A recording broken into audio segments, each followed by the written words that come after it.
அன்பு தமிழ் சொந்தங்களுக்கு வணக்கம். நட்புடன் நடராஜன். இலக்கு என்ற ஒன்றை நிர்ணயிக்காமல் வாழ்க்கை நடத்துவது எருமை மீது சவாரி செய்வதற்கு சமம். நாளைக்கு ட்ரெயின் டிக்கெட் ரிசர்வ் பண்ணியிருக்கோம்னா காலையில் எத்தனை மணிக்கு கிளம்பணும், எவ்வளோ டூரேஷன் அங்கே போகிறதுக்கு, எத்தனை மணிக்கு ட்ரெயின் பிடிக்கணும்னு பிக்கப் பண்ணுறோம். அது போல் ஒரு விஷயத்துக்கும் நீங்கள் பிளான் பண்ணிட்டு இலக்கு நிர்ணயிச்சா ஜெயிக்க முடியும்.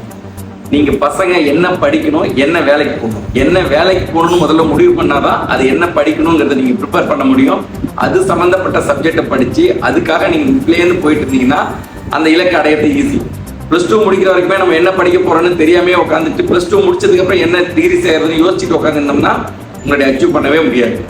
அதனால நீங்கள் என்ன வேலைக்கு போகணுங்கிறத முடிவு பண்ணிட்டு அந்த சப்ஜெக்ட் சம்மந்தமாக படிங்க.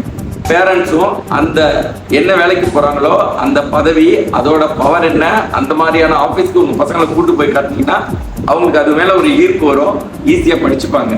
ஸோ இலக்கை நிர்ணயிச்சுட்டு அதை கோலை நோக்கி போங்க, எல்லாமே ஈஸியாக வெற்றி அடைய முடியும். நன்றி.